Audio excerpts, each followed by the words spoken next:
The shot heard round Wisconsin is what they call that. September 23rd, 1957. Henry Aaron knocks out St. Louis with a walk-off homer, giving the Milwaukee Braves the NL pennant, leading to a World Series victory over the Yankees. Now, 1957 was also Jim Kaat's first year of pro ball at the age of 18, and Kitty is kind enough to join us now on MLB Tonight. All right, so you're in the minor leagues.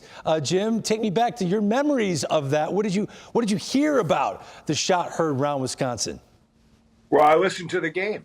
Wow. Holy smokes. Blaine Walsh and Earl Gillespie were doing the Braves games, and kid from the Midwest, Henry Aaron, was my favorite position player. And, of course, I knew the Braves, you know, they had a championship team with Covington and Matthews and Spahn and all those guys. So I was pretty much a fan of Henry as a position player. So I was listening to that Braves game when they won the pennant. Well, Kitty, you got to explain that to me. Henry Aaron is your favorite position player at that age. Tell me why. Had you met him at that point? Not really. I just, I started listening on a Sunday afternoon. I could listen to 8 games. Everybody played a doubleheader. I had Tigers, White Sox, Cubs, Braves. And when the Braves moved there and they were doing well, I just, for some reason, took a liking.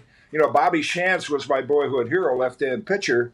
And I liked the Philadelphia Athletics, but I really took a liking to Henry and the Braves. I didn't particularly care for the Cubs or the White Sox or the Tigers. Kitty, you played like 1,000 years in the big leagues. So if you're in the minor leagues and you're watching, you're listening to all these games, when did you get? It ended on Labor Day. Summer, I was in the Nebraska State League or Rookie League. So our season ended on Labor Day. How far away were you from the big leagues? When did you get to the big leagues? I got there in August of '59. So 2 years later.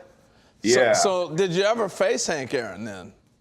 Well, I did. I have a couple neat stories. In the '66 All-Star game, we didn't have interleague play. So I'd never seen Henry or Mays or Clemente, McCovey, and those were the first guys I faced in St. Louis. Hello, welcome. It gives you a little indication of what kind of a player Henry Aaron was. This is just kind of a small little example, but Mays singled, Clemente singled. Now I'm facing the hammer with 2 on, nobody out, scoreless game. He pops out to first base. Now, what's significant about that is most guys would say it's the All-Star game, I want to hit a home run. Henry was trying to hit the ball the other way and advance the runners, and he popped up to first. And then I faced him 5 times at the end of his career when he was with the Brewers, because Bud Selig brought him back there. He was in the same lineup with Robin Yount. Robin was 19 as a rookie, and Henry finished his career with the... Did you give up any of the 755? I thought I did, but I asked Lee at our research department. He nicked me for a double and a single in 6 at-bats.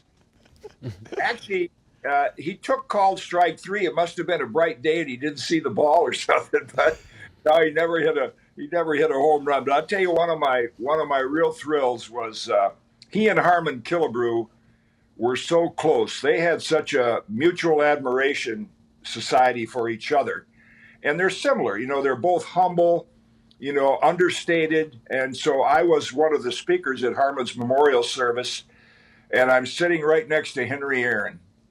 And I'm looking out into space at Tiger Field, and I said, man, if my dad could see me now, I'm sitting next to the hammer, Henry Aaron. He was one player of all the Hall of Famers I met, played against, played with. When he walked in the room, there was like a reverence to things. I think he was so respected. Willie was a great player, but Willie was, outgoing and flashy.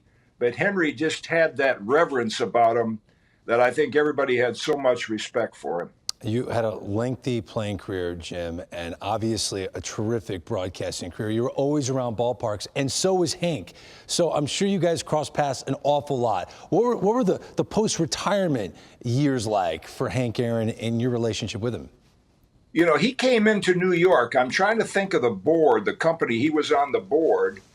And he would come into New York when I was doing Yankee games, and we'd get him on the air for, a half an inning or so, talking about what he was there for, and then, talking about his career as well. So I did cross paths with him, and then every year I went to the induction a lot of my teammates, Bruce Sutter and Harmon in those days. And then, a little later, Schmitty and guys like that. And Henry came for a while. He hadn't been coming the last couple of years. So we crossed paths occasionally in those circumstances as well. Jim Kaat, thank you so much for joining us to remember the great Hank Aaron. We really appreciate it. My pleasure. Thank you. All right.